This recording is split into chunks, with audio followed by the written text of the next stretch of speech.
The Hustleshare podcast is sponsored by One CFO, the Philippines' leading fractional CFO services provider for startups, scale-ups, and SMEs. Experience the power of tech-enabled, efficient, affordable, and expert-led fractional CFO services. Let One CFO handle your finances so you can focus on growing your business. Book your free CFO consultation today. If you're not going to do this now with a co-founder who's a Google engineer and you having all this experience, he said, you've been telling me that you wanted to start a company since you went to Stanford Business School. Like, don't talk to me anymore about starting a company if you're not going to do it right now. Because he said, this is one thing he said, a lot of young Filipinos in particular will always say to him, I want to start a company someday. But he said, very few do. Yeah. He said, Filipinos in particular. So it's like, I hope it's not going to be you. Welcome to Hustleshare, the podcast that features the daily grinds of unique hustlers around the world to show not our differences, but that our hustles are very much alike. Now here's your host, Ronster Baetiong. Welcome to the latest episode of the Share Podcast. We finally got these guys. Oh my God. Just a few months ago, I was literally fully booked in BGC High Street. Okay. And I pulled up because I said, man, this is my man Earl. He said he has a new book. He has his friend Dan, who's his co-author. I was like, I got to pull up. And I pulled up. The whole plan during that week was we're going to do a podcast somewhere down the road. Yeah. These guys are too busy that at the end of the day, during the book launch, I was like, man, there's gonna be an hour wait before I get to the line. It's like, man, I'm just gonna go back and whatever. They're not that as hounded by people because it's gonna be intense. But now is that opportunity. But before we get carried away, let's welcome to the show the co-authors of the book Startup Mindsets, Mr. Earl Valencia and Dan Gonzales. Yeah, thanks for having us here, Onster. Yeah. There you go. Welcome back, Earl. And again, welcome to the show, Dan. Finally, we got you guys over. That's amazing. All right. So again, big fans of what you guys have done. I saw recently that you just got a restock of the book. So that means it's selling really well. So that's good. But more than anything, you're putting the right mindset to the Filipino startup ecosystem and around the world. But before I get carried away, I need to ask you the $1 million question. Guys, what's your hustle? My hustle is this. Right there, baby. It's right with here. The bobbleheads. And the bobbleheads, yeah. But my name's Dan, and Earl. It's great to be here, Ron. And I guess my hustle, to answer your question, is I'm an author and I sell books. And there you go. When I'm not selling them, the bookstore is selling them. So there you go. All together, our giant hustle. I love it. So, okay, again, big fans of what you guys have done. If you don't have the book as early as now, what are you on? What are you doing? This is one of the best startup books, I'd say, from the Filipinos perspective. This is the OG of all OGs. You need to get the damn book. There you go. Because at the end of the day, startup mindsets, or the game of startups starts with the right mindset. And if you're out of whack from day one, you are so effed up. So again, Earl, welcome back to the show. You're my episode 3 or 4. I remember, and I remember this profoundly because of two things. I was like, man, this is going to be my Earl Valencia moment. I haven't had a chance to talk to you. And I was so excited recording that episode. Yeah. Then after we recorded, I was so new to podcasting. I realized I had the mic on, but my input on that episode was not on my mic. It was on my headset. I was like, fucking A. That was rookie mistakes. And now I'm really, really paranoid. 6 years in, it's like, man, I got to make sure that I sound like a So it sounds like a podcaster here and not that. So again, super duper fun. But Earl, I'd love to catch up, but I need you to buckle up real quick because we need to understand first the origin story of Dan, and also talk about and catch up what was it like after we last talked here on Yeah. Hustleshare 6 years ago. But before you get carried away, I need you to buckle up real quick because we're gonna have to ride the Hustleshare time machine.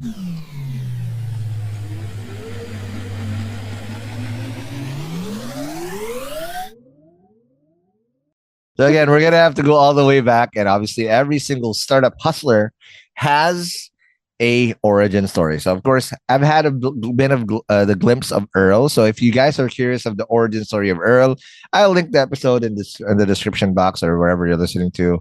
It's the hustle. I think before IdeaSpace, but just look it up, Earl Valencia on Hustleshare. You'll easily see it. That's a prelude to this episode, but. Today is going to be the start would be about Dan. So Dan, first and foremost, I want to understand what's your first, what was it like growing up? And then what was your first exposure to hustling that you remember? Man, Ron, that's a good question. So to answer the first question, what it was like growing up, I'm a son of Filipino immigrants. And they're from Cebu, and born in San Francisco, luckily, in 1995. And if anyone knows anything about San Francisco, it's a tech and artsy place for people to come and create new things. But I would say just growing up, it was fun. I was the only child, and we walked the streets a lot. We played a lot of games, I guess. And growing up was a really good childhood. I think that it's a little bit lost in today's day and age when you're stuck on an iPad or you get stuck on the internet. But growing up, yeah, just watching TV a lot, and I don't know, just roughhousing and having a good time and the muni buses of San Francisco, man. No, that's amazing. And a lot of Filipino immigrants or sons of Filipino immigrants per se, or children of Filipino immigrants, again, are taught hustling the hard way. I've had so many people here who grew up in the Bay Area. Some of them even grew up in the middle of Texas. They're the only Filipino in town, but they saw that there's an American dream and they saw their parents hustle. I want to understand what the first few hustles that you remember doing, because again, a lot of Pinoys, when they're brought up in the States, and Earl, you kind of are living that role right now as the dad, telling your kids like, "Hey, I came from the Philippines. It's not easy there. I have to, so you gotta make ends meet. We don't have maids out here." What were those lessons that you learned from your parents, and then also what were the first few hustles that you did growing up? Yeah. I guess like to answer the most recent one about like the lesson from parents, it would just have to be like, don't waste food, and just like I guess kind of be thankful for a lot of things. And yeah, man, I think just seeing them work like all their lives, right? Like they bring you to school and it's on the bus, and we're gonna pick you up after that. So, but the first hustle for me, man, I don't even remember though. Like I guess like I wasn't so entrepreneurial as a kid, and I didn't even know what that word entrepreneurship meant until like I was 15 in high school, and we were going around with our friends. I went to an all-boy high school, and we were going around with friends. It was like, hey, what do you want to be when you grow up? And one of my friends, DeAndre was his name. He said, I want to be an entrepreneur. And I said, DeAndre, you don't even rap. What are you talking about? But then I was like, oh, I guess that's cool. Like he wants to be his own boss, right? Okay. So yeah, I think for me, first hustle had to have been, man, I can't even think of it. Like it would have been I remember selling random things on eBay sometimes, but that wasn't necessarily that often. I don't know, the hustle could have just been having to go to school. To go to school and make it back and not get in trouble and not get kicked out. Yeah. And that school is not a cakewalk. You went to UC Riverside, UCR technically. And is this also where you got your first exposure to like tech? I mean, obviously you lived in the Bay Area, Silicon Valley, right smack in the middle of San Francisco, right? You don't teach tech there. You're literally at the epicenter of technology. How did you get into the tech ecosystem, and how did that change your perspective over time? Yeah, man, we got a good. That's a good story in the book. I tell a story about how I was randomly selected to be a receptionist at Slack. It's like In after Slack, I graduated. Yeah, downtown, Slack. near Yeah, the yeah. Ghirardelli store. I remember because My- I got to go there in 2018, oh, and I okay. was so fucking like, "What the hell? This is so cool!" Yeah. Yeah, so that's when I was like, what is Slack? And then like you see all these people from who are not from San Francisco, obviously, and they're like all these techies wearing weird shoes and weird backpacks. And I said, Yep. I don't remember it like this because I grew up here and they didn't seem the people did not seem that way. But they did not. They did Yeah. not. And then and then and then it's like, oh, so this is a tech industry. And then I'm hearing all these stories like, oh, there was like free lunches like 3 times a Yes, week. they were. Mm. And then I'm like, oh, I wouldn't mind working here. And again, it's like I didn't have a best relationship with those folks because as a kid, you grow up and you're 18 and you see the doubling of the food costs and you say, oh, this is their fault. And then housing costs, man, the housing costs Okay. were down.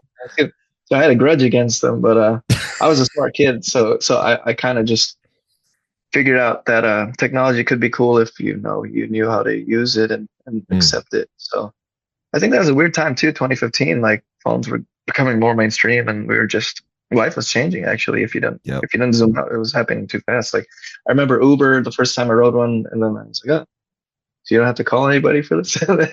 And then I remember Snapchat too, and I'm like, so Yes. people know what I'm doing randomly. I can talk Mhm. to random people randomly, and then like Mm. it was just a whirlwind. So yeah, that's how I got Right. introduced to technology. Well, what was the turning point? I was like, all right, now you're in Slack, and you're basically so naive of what the hell this is. But obviously, fast forward now, you're right smack in the middle of the startup industry, right? And you're now talking about startup mindsets and helping people change their mindset. Yeah. Where did Yeah. when did your mindset change about I got startups? the answers right here. My best friend Giovanni gave me this book in Mhm. I guess he was a tech person too, and I wrote it in the book. He was not a graphics, like a UX designer, a product designer, and I was Mhm. like, never heard of this before. What is that? Mhm. And then we would just eat like we would hang out and we would like eat burritos, and I'm like, he's telling me about what do you think of these designs, and I'm like, yeah, they're all right. I don't know if that's good or not, but then Mhm. Better I read be this book, Mission District you know. burritos, though. By the way. Those were the ones, man. Okay, that's good. They were on 24th Street, so not joking. Nice. With them luchador mess around the corner. Yeah, something Yeah. like that. Mhm. But I read the book Intelligent Investor, and I just realized like stocks are a big part of our lives, and we often aren't even told that. So Mhm. once I was learning about how businesses get traded on a public market, I found it really interesting and wanted to buy them. And that's kind of where I started thinking like a capitalist, although it doesn't always have the like it's not always seen as like a good thing if you're a catalist. So, Yep. Right. I learned about why those startups were coming. Depends on and the right stuff like- state. West Coast, you're Right good. You come to the right side, wrong state Yeah. to the right to the east. Oh man! All right, you're gonna be in a lot of trouble. But okay, I'll fast forward this a little bit. So after that, you change your mindset. What was the welcome to the industry moment? Like, all right, you had the right mindset. You know the stocks. When did you I think really go? I'd Heads say down. there were two. There were two. One time I got selected to do like a job at Google, like a project, You did, and Google. I was More free on food. the Google bus. Yeah, More free food. I got that. I never lost those 10 pounds that I gave, man. Them Google Oh. pounds. Mhm. Yeah, those Google pounds. But I mean, I worked there, and then I just saw like, oh, this is how rich a corporation can be, and just around those folks, you kind of pick up. I don't want to say their personalities, but just the culture of technology, and then you meet a lot of successful people, and then you're like, oh, maybe I could be like that one day. I'm smart too, so. I think the culture shift changed though when I saw this, like after Google, I saw this apprenticeship job for a venture capital fund. It was called VU Venture Partners at the time, or Venture University.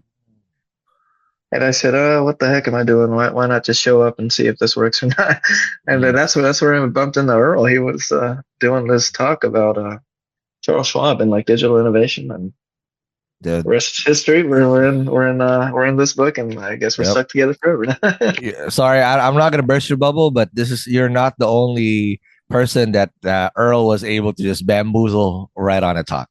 This is a common occurrence. He's been doing this for over a decade, and I remember so many wide-eyed entrepreneurs turned entrepreneurs because of an Earl Valencia talk. So, Earl, before we talk about what happened since the last time, why were you in that area, and then what was that first meetup with Dan like?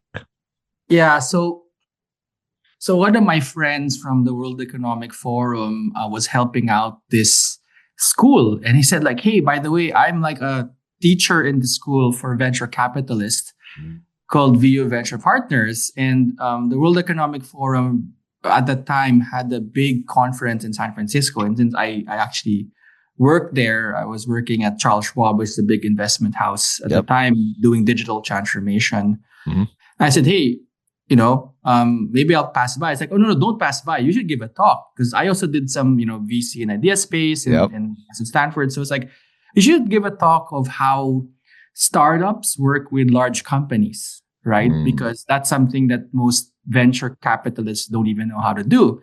And I was like, "Oh, okay, that's a cool talk." But even at the time, I was like, "Oh, it would be really cool to write a book on startups and mindsets, in particular, because the one experience that I had in the Philippines and is like, how do we then get people to think this way?" I think this is the secret, because that's something that Dan and I spoke after. It's like, the secret of Silicon Valley is not a location. It's this mindset of starting companies and getting risk and thinking big. As like, if only we can codify this so that we can give this to the world, in particularly in emerging markets like the Philippines, maybe that's something we can do. So I was giving a talk, and then I had in my last slide like, "Oh, what are the projects I'm gonna do in the next couple of years?" Like, "I'm gonna write this book." Maybe Dad didn't know that actually I had a vision, but there's nothing in it. It's like, "Oh, I'm gonna just write this book someday." And then Dad came to me and said, "Hey, by the way, I was an English major. Like, let me, let's write a book." And I was like, "Oh, perfect," because I'm an engineer by training in business. Like, Dan's an English major, and maybe this is something that like serendipity happened, right? And that's actually something you always don't expect. How things become real just because of how destiny or serendipity happens, and this is one of them, and that I truly believe. And I'm glad that Dan and I ran into this in 2019, right before COVID. So that was That's amazing. All right, now let's take our first break, and when we come back, Earl, I want to catch up with you. It's your turn. I want to talk about what was that like. What was it like after we last talked? Because the last time I talked to you, you were still here. I think you just left IdeaSpace, or you're just about to leave IdeaSpace, and you've had a whole nother lifetime being a founder and doing all these Charles Schwab stuff. And again, how that changed also your mindset, and why you're now evangelizing this as a memoir, or as an ode to the whole startup ecosystem. Because you're right, this needs to be documented so that this we kind of go into the whole ecosystem with the right mindset. Well, let's talk about that more after the break. Hey hustlers, ever feel like your money's flowing in, but your profits are nowhere to be seen? Is managing your cash a constant source of stress, leaving you anxious about day-to-day operations? Or maybe you're holding back on growth because you're unsure if your finances are really stable. The real problem? You don't have a clear picture of your finances. Without a strategic financial partner, you're basically operating in the dark, always one step away from hidden pitfalls. But what if you had a seasoned fractional CFO who understands these challenges and gives you clear and straightforward steps to increase profits and grow steadily, without the cost of a full-time CFO? That's what One CFO delivers.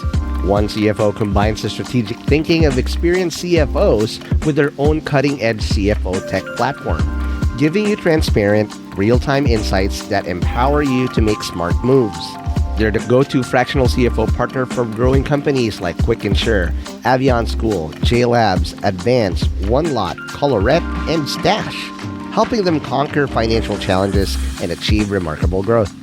Imagine having a crystal clear view of your financial performance and the confidence to execute bold, growth-driving strategies. Ready to level up? Click the link in the description or go to onecfoph.co.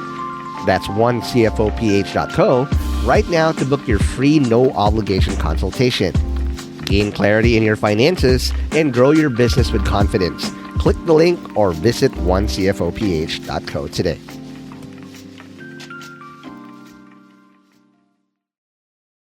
And we're back from the break. We are still with Dan Gonzales and told his origin story. Just understanding the ecosystem and now being deep in it. And of course, the OG, the one responsible for implanting and putting changing so many mindsets in not just the Philippines, but around the world. Mr. Earl Valencia. But again, Earl, big fan of yours since day one, right? I don't know how many times I've said it in this podcast over the past 6 years, but I've seen how you guys created IdeaSpace and whatnot. And again, I'm not going to go all the way to the start of your career because we already had an episode for that. And if again, you're still at this part of this episode, please do check out the Hustle of Earl Valencia in the episode prior. We're going to be jumping off of that time when we last had you and you're just literally about to leave the Philippines. Now, before that, I just want to go a step back.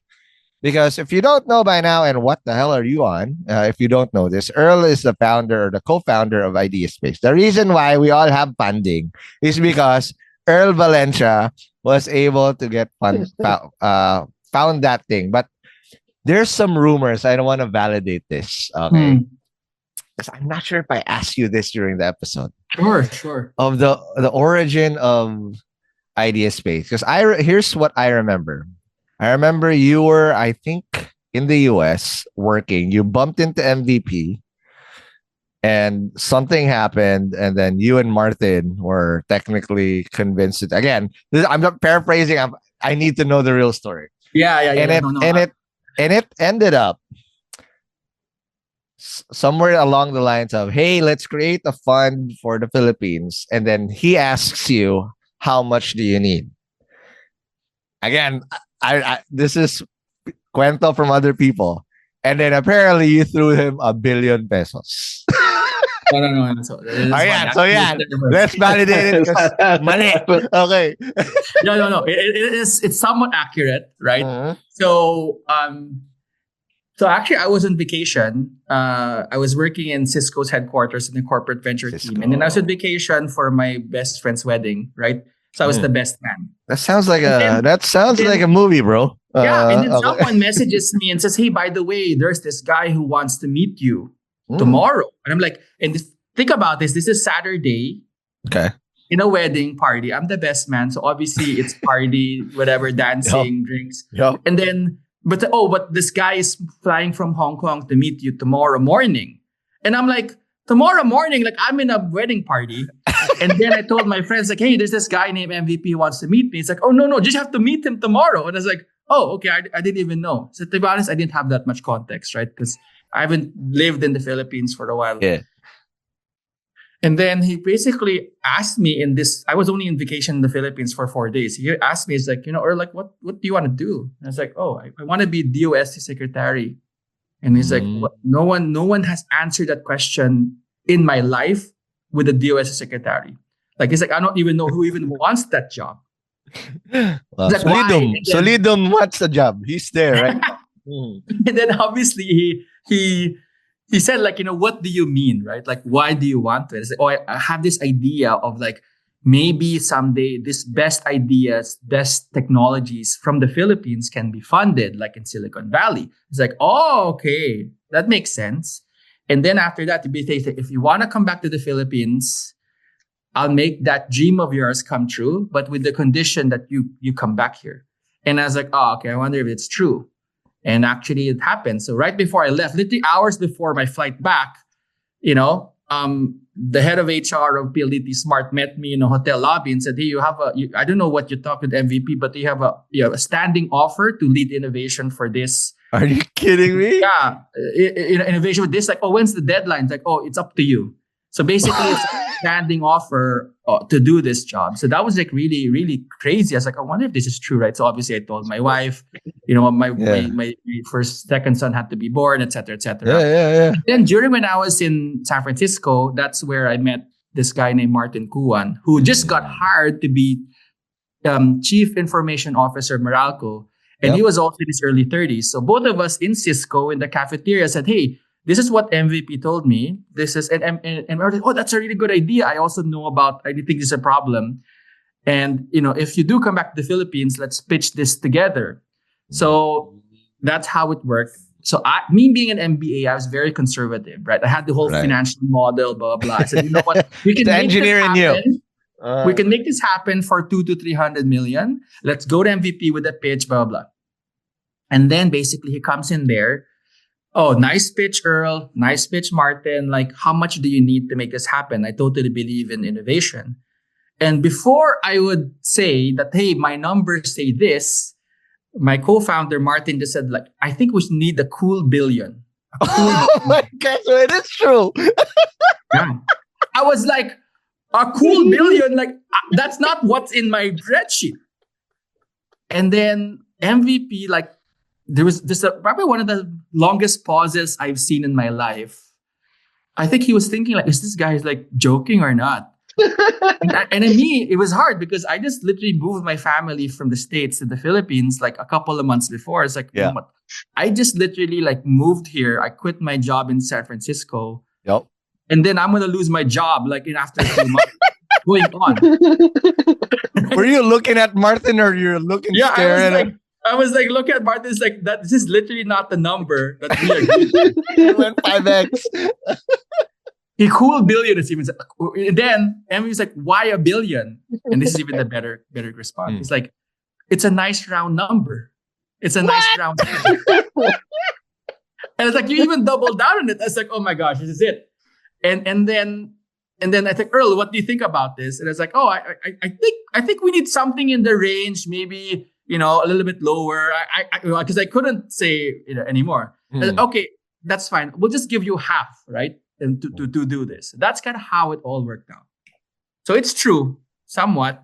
But Martin is the one. I'm very careful about validating. I've heard this story a couple times. Yeah, but this is the from real the grapevine. Story. But I said, a meeting that I will remember for the rest of my life, I think. And not just that. That meeting literally kickstarted the whole not putting a pun in Kickstarter. You guys were two very important things. But and I think that's the way that. So one thing that we I think during the time, that really helped because startups was just an unknown concept, right? It was an unknown concept, and for example, our first year at IdeaSpace, we said, "Oh, we'll get deal flow." Actually, we got a lot of applicants, right? Yeah. But we measured the first 2 or 3 years of IdeaSpace. We probably sponsored, funded, or joined 90% of the Philippine startup events. Yes. 90%. So literally every startup event, we would be there, we'd fund it or whatever, we'd organize it, either or. So, we use actually a large percentage of our early funds, not necessarily to fund, but actually to build capacity. Yep. And I think that is the legacy of IdeaSpace actually, even years or more than 10 years now, right? Almost 15 years soon. Is like,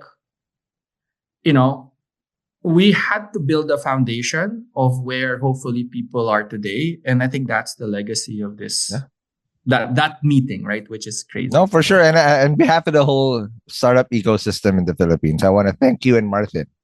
So that just brevity of you guys actually throw that number and you not bucking who Martin, that's not what we talk about, right? Gave us this because of that.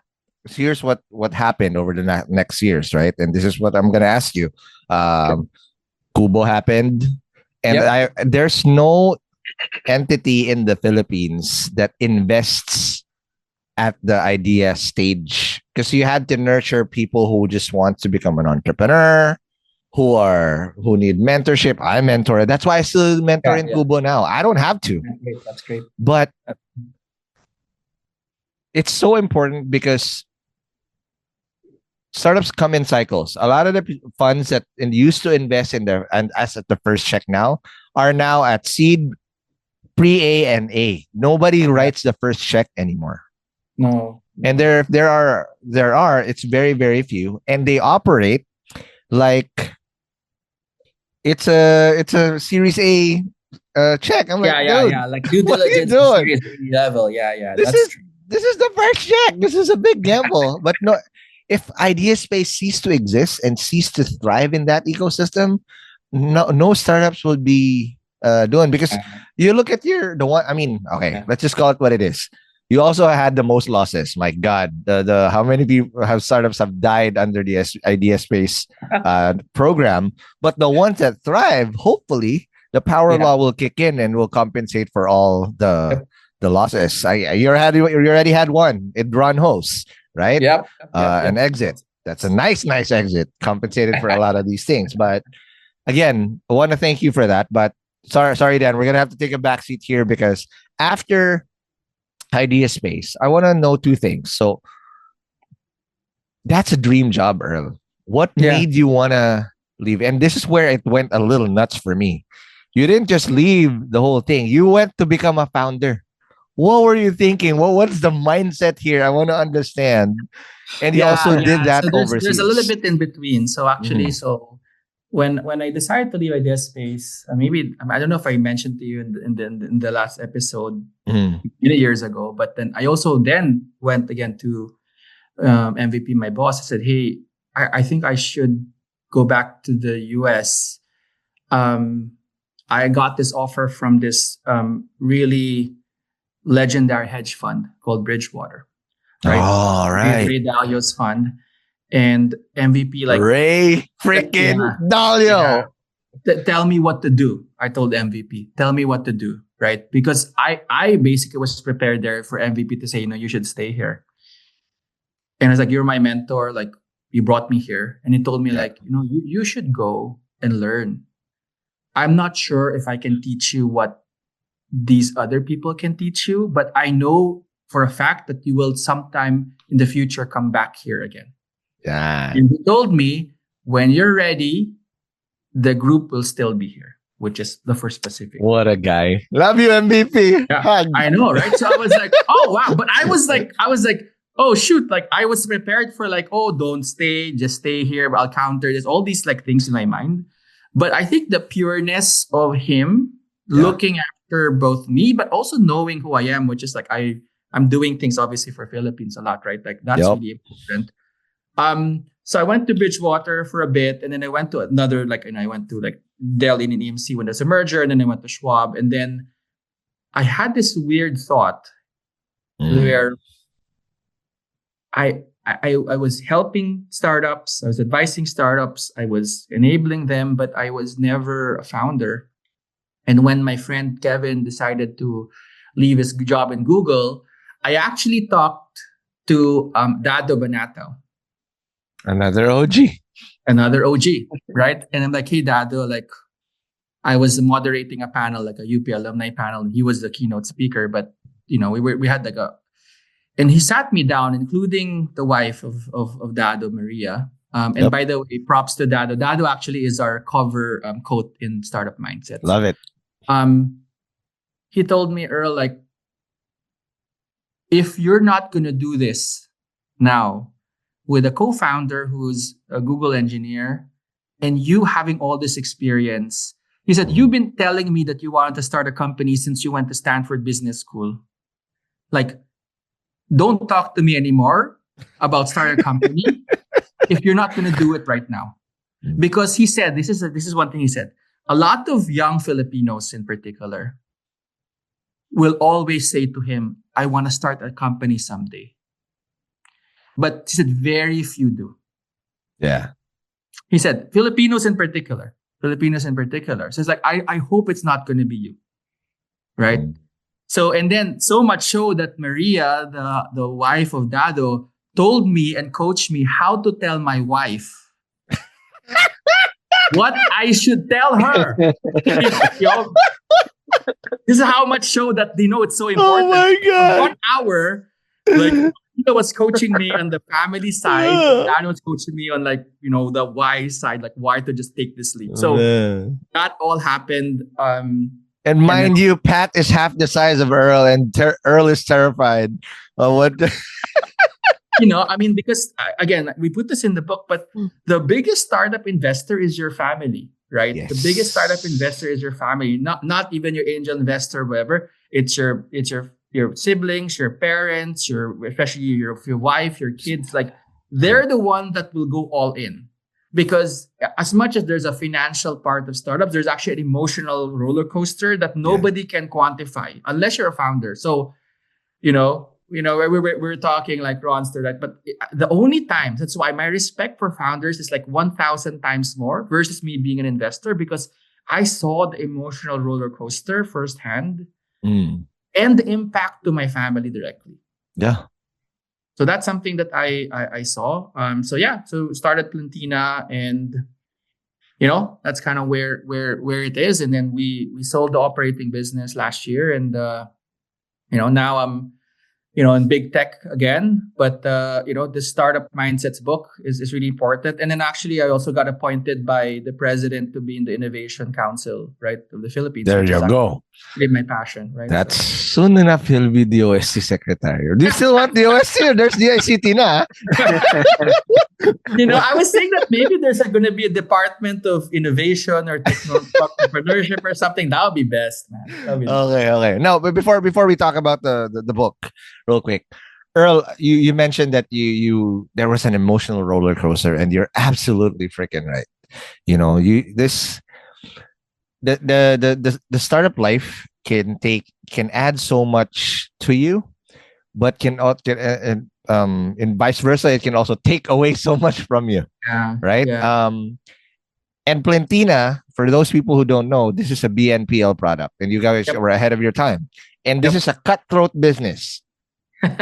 My God, Home Credit, all these other guys, Bilis, what's Atom, right? You were going against giants who were willing to bleed, who had the coffers to bleed even.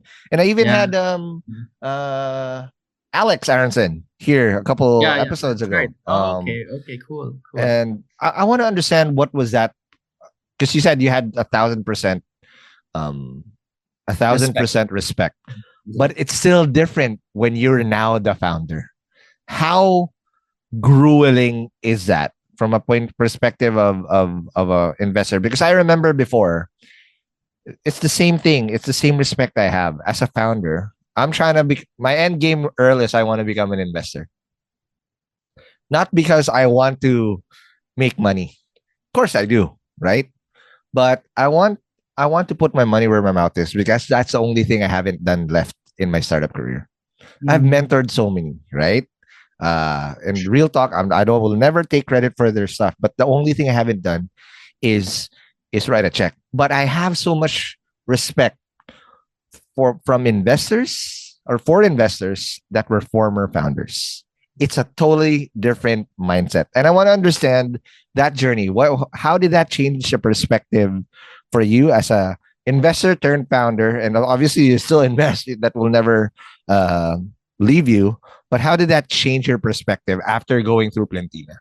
Yeah, this is a good point, and it's kind of part and partial also why I wrote this book, right? Mm-hmm. Because when Dan and I were talking, it's like we have to show the reality, right? The reality of a company, which is, you have to just work. It's irrational. So I realized very quickly, like starting a company is like extremely irrational. Yes. There's all this like glamorous stories of starting a company. You're gonna be in TechCrunch, right? Yep. All these things. I mean, we were in TechCrunch twice in Plentina, right? Like we had all these things. We were in top accelerators. Yep. And we thought we had everything going, right? But ultimately, like there's sometimes factors that you don't control that will just like crush your business. It could be like macroeconomics. It could be VCs change their thesis from buy now, pay later in fintech into crypto, right? It could be like the flavor of the month is not you. And also vice versa, right? Like sometimes you get funding not because you're the best, but your thesis, or you just happen to be the company that actually, was there when the thesis changes. Yep. So number one is like there's so many things that you don't control to make. So a lot of people think, oh, I'm good. I'm the founder. I've done the execution. Real founders know to be honest, it's probably 90% luck. Yes. Even, right? It's not really like, oh, you're so good. You built the best team. Obviously, that's what people are going to say. But the real founders know it was never about the team, but it's just everything happened literally to perfection for you to get even to a certain level. Right place at the right time. Yeah. Right place, right time, etc. The other one is you're always worried as founders, like when your team would leave you. Right? The team would leave you. And as much as obviously they love the mission, they love you, the factor or like the temptation to go, let's say, to more stable companies is just so high, especially in Asia. Right? Like, why won't you go to, Gcash or Ayala Corp or ByteDance, PLDT or TikTok, right? Or all these things. Like, why not? Right? Yeah. And so for you as a founder, like talent is your engine, right? So that's another thing. Is like, how do you become? It's a real test of leadership and conviction, right? That you have to show to your employees for them to continue to bet their lives on you, literally, right? So that's one part really, and and then the thought also of like this 18-month emotional cycle of like, will you have enough money to continue the mission? Yeah. Every 12 to 18 months, you think you're gonna die. Yep. Right? And I think that mental cycle alone, it's torture.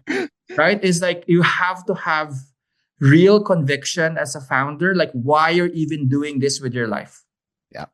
Right. So those are the three buckets. And that's why for me, like every time I meet another founder, like I just I introduce myself, I'm an ex-founder. And, for example, I was in a conference last week talking to other founders and they're like, I know how you feel, man. I know how you feel. Right? You're not talking about glamour or TechCrunch or something. It's all about like, what support we can give each other is like the common thread. No. Right? And that's why it's so important. And now we're going to be talking about mindsets, right? Because sure. You go through this. Earl, when you met me, I was a greenhorn. I'm an old fart now. People call me an OG. What the fuck, right? It doesn't make sense. I met you in 2012. Yeah. I was what? 23, 24? Yeah. Right? Yeah. I know. I'm 37 now, bro. And I have 3 startups under me. First startup was a failure. Second startup, you said it. Right place, right time, right execution. The stars aligned. Yeah. Right? Yeah. Got acquired. Right? Now my third one, I'm 6 years in, and it's like 3 startups within one. I've had the worst cards you can deal with, but I can only control so much. There's only so much you can so much. What I want to now understand from I'll throw this to Dan. That meeting that you guys had in that talk where Earl come through, walk me through the process of why there was such conviction to create a book. Because a lot of people who want to share, and it can be can do what through a talk, do it through a Substack, do it through a long ass LinkedIn post and whatnot. Why was a book important as a vehicle to put this message out? Yeah, Ron, that's a question to me, right? I would say, walking you through like what happened that day in May, actually. Earl was at the office and he was giving a talk, right? And actually, I didn't even see the talk. I was taking a venture pitch meeting in like another room, and then and I said, "Oh shit, this guy got a Filipino accent, man. Maybe we should get something to eat after this." Did you call him Pogi? About the accent, yeah. If you call him Pogi, and then he, then you know.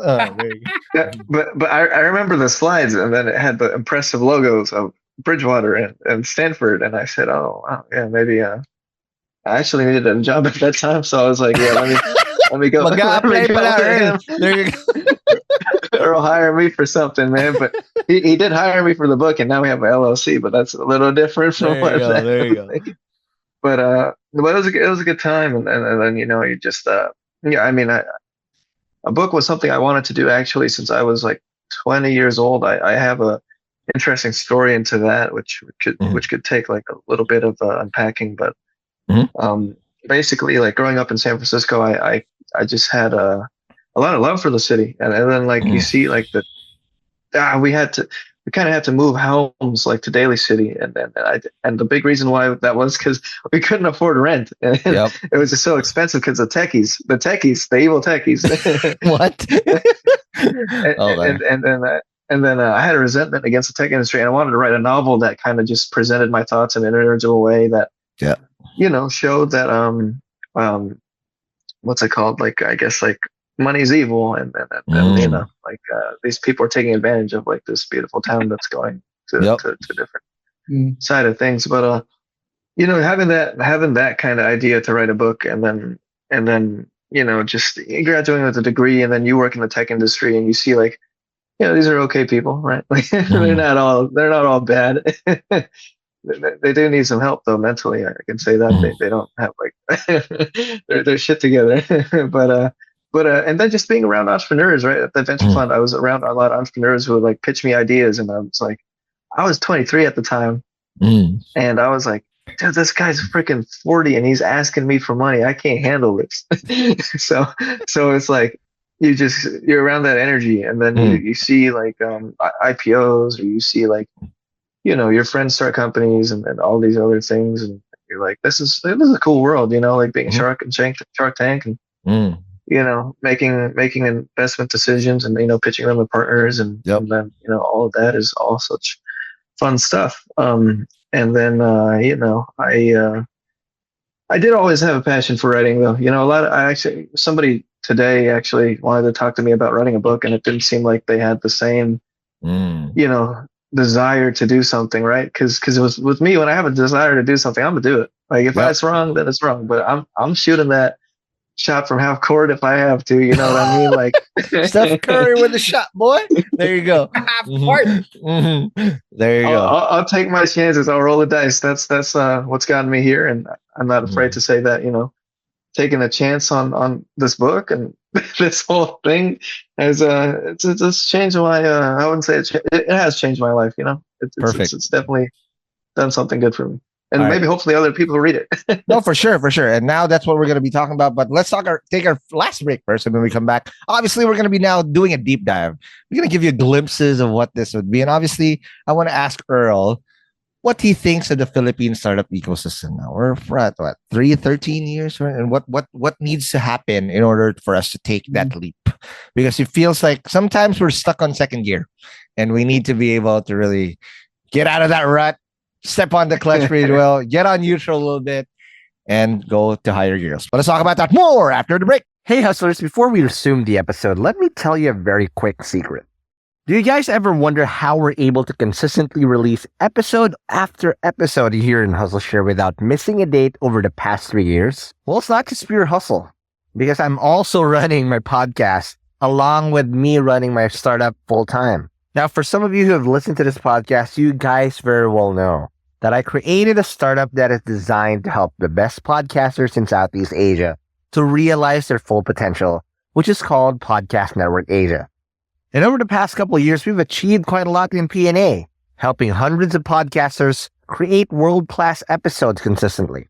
However, what we realize is that we are not really solving the real problem of all podcasters in the world if we're not going to productize the thing that we're very good at, which is helping podcasters solve the two main pain points of a podcaster, which is number one, nobody really likes to edit their own show. Especially if you're listening to your own voice. Just like me, I cringe a lot. Having to listen to my voice for 3 to 4 hours just to release a 1-hour episode. It's no fun. And then the other thing is that most podcasters, just like me, are absolutely clueless on how to properly grow their show, which is something that we have perfected in Podcast Network Asia. So we've decided to put this all in one product that helps any podcaster in the world create world-class shows that people will love and will continuously grow. And that's why we created Pod Machine. Pod Machine is the most affordable podcast subscription service that helps you with your podcasting needs. We've got everything from audio production, crafting designs, and marketing and growth support. So as a podcaster, you can now just focus on the thing that matters the most, creating great content for your listeners. So if you are an existing podcaster or someone that actually wants to create their podcast now, no need to worry. You got a founder's discount by listening here on Hustleshare. So sign up now at podmachine.com. And aside from the free trial that you're going to get as a new user, I'm throwing in another one free edit as soon as you sign up for just as low as $49.99 USD a month to start creating a consistent and world-class podcast. Again, that's podmachine.com and use the code Hustleshare to get your founder discount. So if you have friends that are podcasters and if you want to have a podcast just like this, y'all know what to do. So just go and talk to you guys in Pod Machine. And we're back from the break. We are still with Earl and Dan. Dan told us the amazing confluence of how they were able to get this done. But now I want to go straight to the jugular. Startup mindsets, Earl. Obviously, this is something that you've had percolating in your head and in your heart for the longest time. But what can people expect in the book that you can see? Because again, mindset, you mentioned, we're not even talking about how to execute a startup. There's a bunch of books that talk about that. But why mindset, and why what can people expect in the book when they read this? Yeah, so there's many books that talk about the how. What I call is the 0 to 1 or 1 to 10 or even 10 to 100. That's MBA, right? Books. Yep. But actually very few books talk about the negative 1 to 0 or that decision for you to start.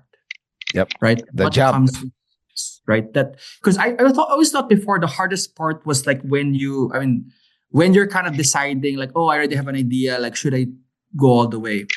Mm-hmm. But there's even a step before that. It's like, do I really want to do something? Do I want to take that leap and take the risk? The risk.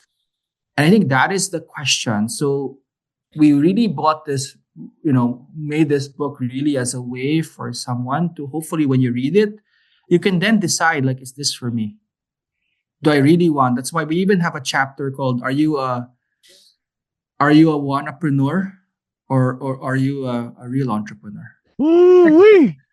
Existential question right there. Yeah, because a lot of people are in love, especially now.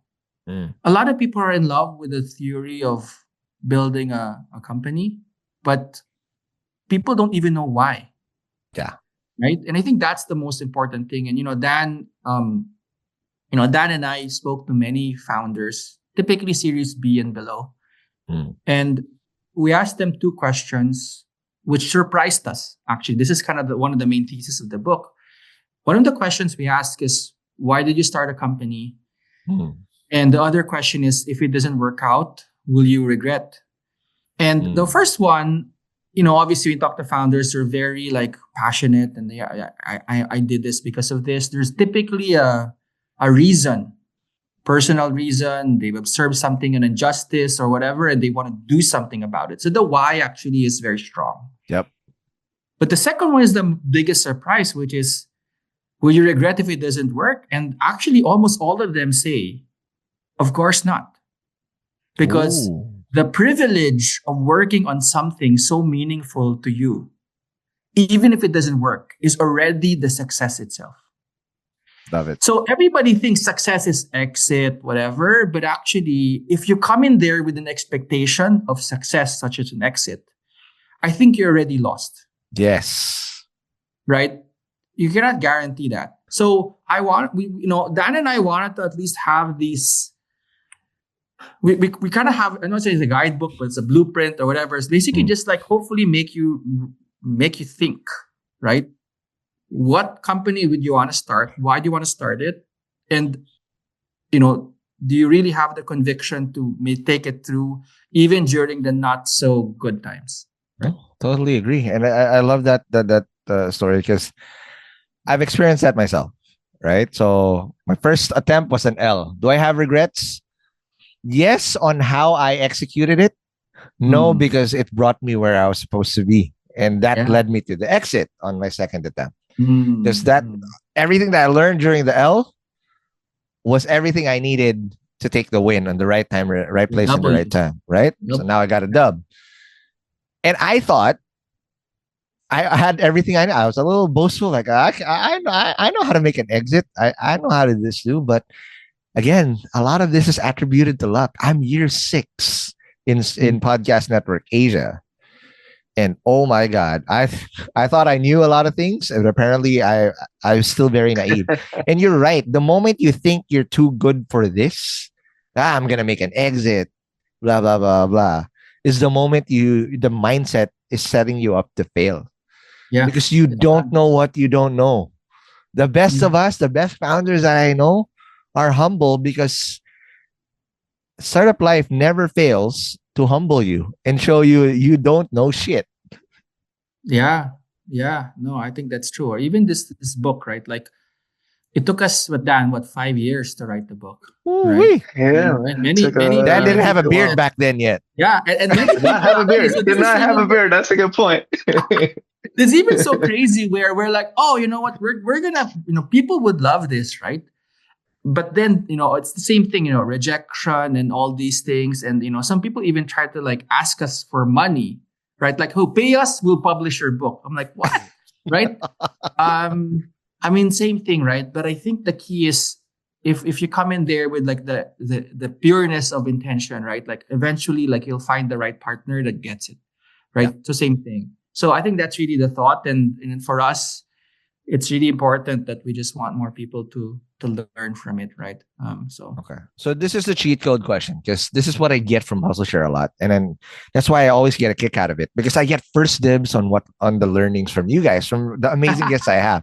And I just so happen that I share it to the world. My sure. medium is a podcast, right? Awesome. But it never fails to humble me. It never fails to change my perspective. It never fails to put things into perspective for me. Then I want to understand, and Earl, this is the same question I'd throw to you. Sure.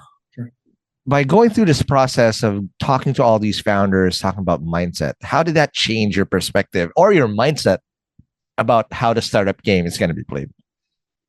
Dan, you first. Yeah, that's a good question, Ron. I thought about that today. I'm like, I interviewed this really smart dude. He's not a founder, but he used to be a heavyweight boxer on the podcast. And he was telling me that, like, you got to play probabilities, not determinism sometimes. And, it was just, I guess, like, how has it changed my perception on startups or even life taking chances? It's really that you don't know the answer to these things, man. Like, there's no answer to if they're going to be the customer. Or, I could beg for their money, but they won't fund it. Or I could dress well and sound good, but for whatever reason, nothing's going to go my way.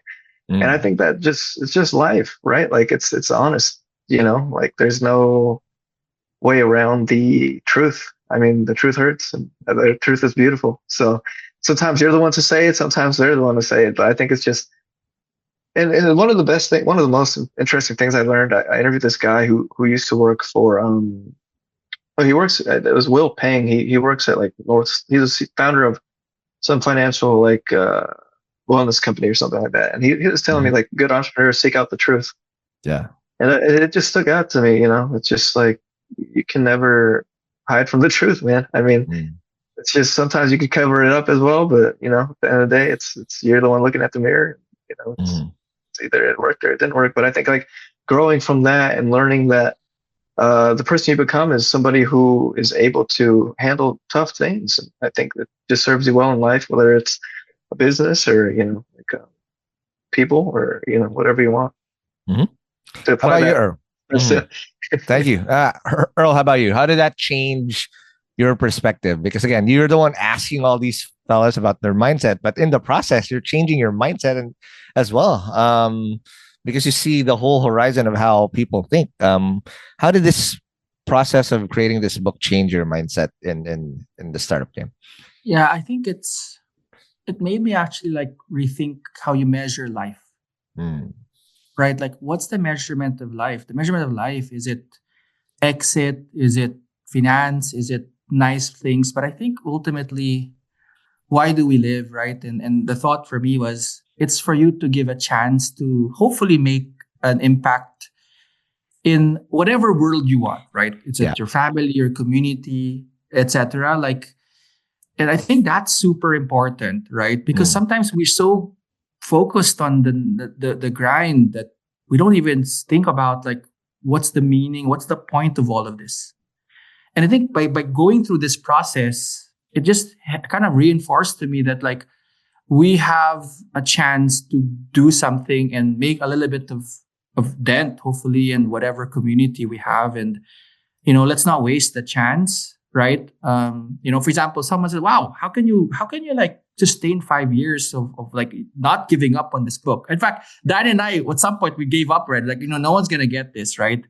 And then obviously we got a response from Penguin, which is one of the top publishers, right? Which is great. That's after like a year, maybe 6 months to a year of zero communication. We didn't even know what's going on. It's like a pitch. Like, I didn't know. Imagine if someone came back to you after years, like, hey, actually, your stuff is good, and I thought it was a scam or a fake. Yeah. But actually, no. So I think that's the thought. It's like, you want to do this because, oh wow, with startup mindsets, if it becomes like a bestseller, which at least in the Philippines, the bestseller, right? Like, I think. Is that the goal? No, the goal is hopefully we change someone's life. Yes. Right? That's the goal. Yeah.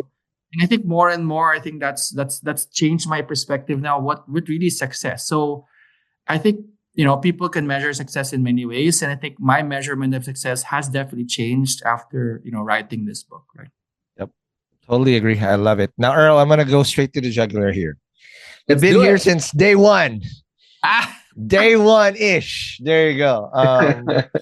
In the startup ecosystem. And I'm just gonna call it what it is. There are days where this looks like a circle jerk. It's a freaking circle jerk where everybody's saying kumbaya and we're just jacking each other off. And it's not the truth. Right? I feel sad for those days because it does not reflect what Dan just said to us, where you're staring at the truth. We're only kidding ourselves. And I feel bad whenever that we have moments like that, because the reason why I do what I do now in Hustleshare, it's obviously, yes, legacy play. I want to be able to keep paying forward because there's always going to be that someone, there's this new rookie that's very malleable, that if you taught them the wrong way and if you taught them pointed to the wrong person, their chance for success, even if they had the right mindset, might get fucked up. So I want to provide reality out there. Hey, it's not you're not going to raise $500 million and blah blah. That's not the metric. But there are things that we keep doing as an ecosystem that, in a way, it's self-sabotaging. I want to get your perspective. What we're doing right and what we're doing wrong. Earl, you've been here since day one. And the reason why I say this is because someone, and we all need to wake up to, because our record speaks for itself.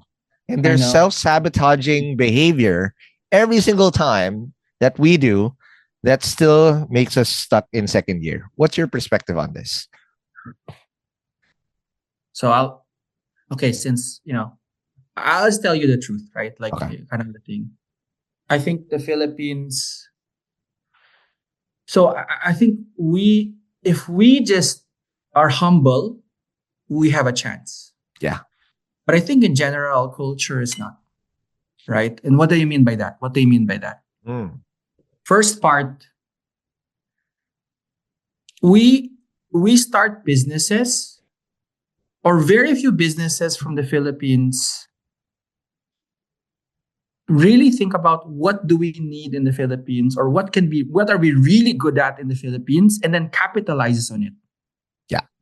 We always want to copy something from somewhere. Now it's AI, and then I see so many AI gurus in the Philippines, and I'm like, what are you talking about? Right? Like, we don't even have our own AI stack in the Philippines, But there's so many gurus coming out that's AI gurus. I'm like, what's happening? Right? Like, is that the way that we should position ourselves? Right? So that's one. Right? The other one is,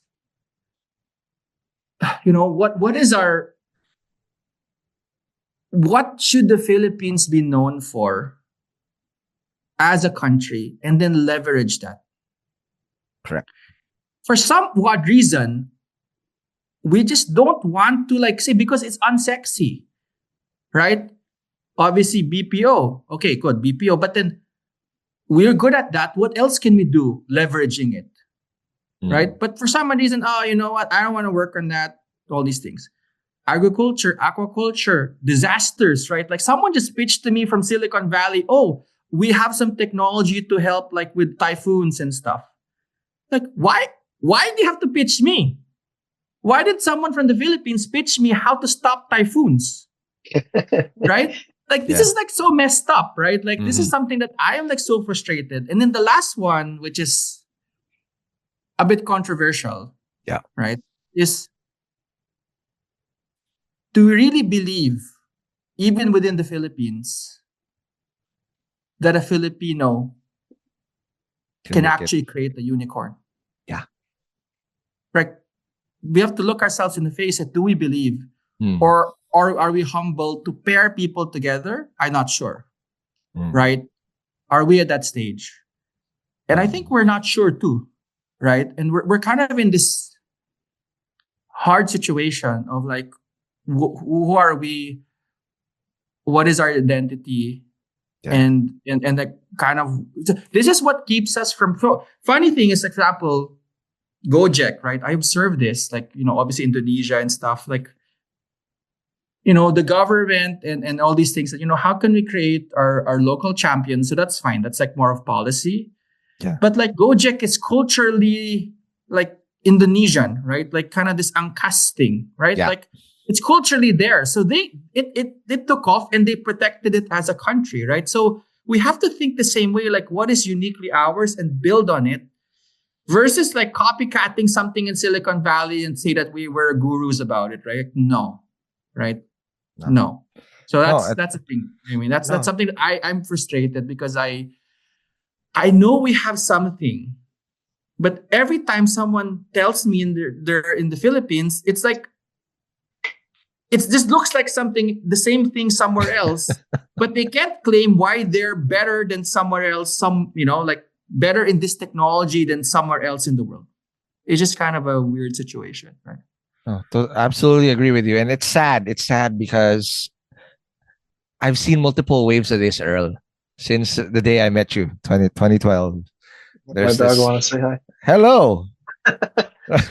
That's a big dog. There you go. Goodest boy or goodest girl? Boy. Goodest boy. Okay, there you go. No, I wanna double down on that, Earl, because right? There are unfair advantages of us as a culture, right? And that's where we're thriving. So our domestic exports are ourselves, the labor force. So that's it. So if you find a way to make bank on that or solve problems for that for the diaspora, great. Second, BPO, dude, that's our second or first biggest industry, right? So I learned this because before I was so unsexy, I was doing podmachine.com. Technically, that's a Manomatic podcast SaaS. It's a BPO at the back, SaaS at the front. That's cool. That's what it is. And for a bit, Earl, I was sort of embarrassed to say that. We edit podcasts. And then I realized, man, when I started going to the US, when I started going to the Middle East, everybody wants to work with us. Yeah. And the output that we do is absolutely world class. And guess what? Labor arbitrage will always be in our favor because we're at the right place at the right time. Labor is cheap. We're pretty fucking good at English. We understand the context of what we're doing. And we have the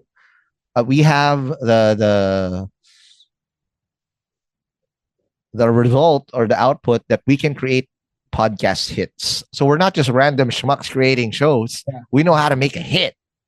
And that's what makes it at scale. It's not one and done. We created like as a company here in the Philippines, dude. We created 30% of the top 200 podcasts in the Philippines alone. Wow. In every genre, we were creating what 5 to 7 deep per category of hits. So when I come there and I realize when I tell that story to the world, people be like, "Holy fucking shit, you guys are amazing," and they cannot find this anywhere else in the world. Because what you're gonna get are a bunch of freelancers. There's nothing wrong with that. But a company that can pull this off, that's absolutely Pinoy world class, and that's leveraging on our strengths. Yes, it's not sexy. Yeah, I think that's why. I think we as a Filipinos, obviously we have the angas or the whatever, but I think now is the time to like step back, right, and say, if we really want to lead the world in something, let's look really within, like, what are we? Who are we? Maybe is a better question. Correct. Right. I think that's the key. You know, else will always be at the bottom of the value chain. Yep. Right. Yeah, and I think that's really the worry I have, right? Because this next generation has a chance actually to not be at the bottom of the value chain, but to lead it. Correct. And I'm hoping that we can steer that direction, right? So sounds good. Okay, now last question before I let you guys know. Let's talk about mindsets. Knowing what you know now, if somebody comes up to you from a Pinoy point of view, Pinoy startup founder, and they're at the precipice of wanting to jump, obviously you have a cheat code in your book. What would be the several advice that you're going to do and what you're going to give them? Dan. Yeah, that's a good question, Ronster. I mean, I think a lot of people have been asking me a lot for advice when it comes to like, should I do this, Dan, or like, should I do that? You're going to regret it either way. You know, if you don't do it, there's going to be some regrets. If you do it, you're going to regret it something. So it's like, I would say just follow your heart. You know, that's the best advice you can give anybody. It's like, you know, the answers already.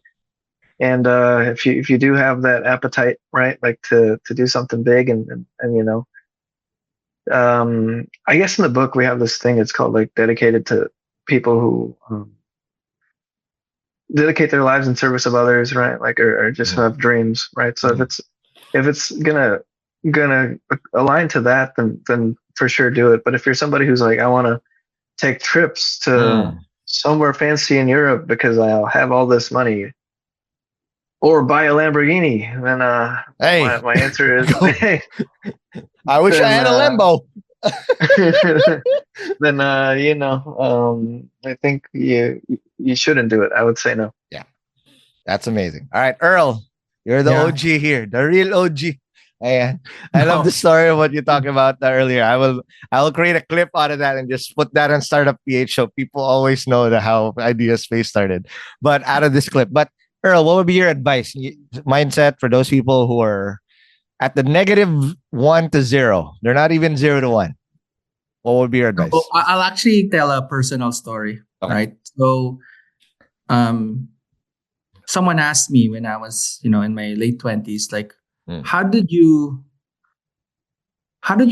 really be sure that you wanted to marry your wife? Right? I'm sure people were. Is that Fro Oliva asking you? Okay. Yeah, right. How are you sure? So we were in San Francisco, and one of my good friends asked me because he was about to like propose, but I wanted to ask him the question. Yeah. And I said, you just have to close your eyes and say, if I don't do this, will I regret it forever? Right? So same thing with this, right? Like, you can have all the reasons. And to be honest, we have practical questions in the book. Like, are you financially ready, emotionally ready, family ready, all these things? But this notion of like lifetime regret and conviction of doing it is so important. And if you do that, there is no regret, right? Because you did the right thing for you. And to be honest, we only have one life. So there's very few times in your life you really have a choice of doing something that matters a lot to you. And my advice is, if you know it, exactly what Dan said, you know, if it's important and if it's a lifetime decision, building a startup in particular is a lifetime decision. So I think the key is, if you feel it's the right time, you have to at least give yourself the grace to at least think about it, right? So that's my thought to people, but always know why, right? And with that, you'll know if it's the right time for you. That is amazing. Thank you so much, guys. I'm happy you finally got it done. But before I let you go, please do invite people if they are now sold like me. I'm gonna go straight to the bookstore. I didn't get the copy during the book signing. You guys were being swamped, so I'm gonna give my copy now. But if they are keen, because now this gives a structure and perspective over how is this important to actually put some thought right before you take the jump. Where do they go to grab a copy of the book, and how did they do that? Yeah, fully booked, right, Earl? And Amazon too. Can you explain more, Earl, about the stocks that came in? I kind of need more. Yeah. So I think it was sold out for a couple of months, but then came back again. So it's in fully booked now, all across the Philippines. If not online, and I'm not sure which bookstores, but for sure, if you tell fully booked that you want it, then they'll figure out how to get it to you. And then people have access to Amazon and Barnes and Noble. Even Amazon can deliver, I think, in the Philippines now sometimes. Go. Yeah, so it's available where you need it to be. And startup mindsets, please get it where you get your books. So. There you go. That's amazing. But before I let you go, follow us on whatever podcast app you're listening to, whether it's Spotify, Apple Podcasts, or YouTube. And if you did say some jargon, and again, the link to Earl's OG episode is going to be in Hustleshare.com. And also big shout out to our supporters who allow us to keep doing what we're doing at premium.hustleshare.com. Again, Earl and Dan, thank you very much. All right. And I'll see you guys in the next episode. Peace.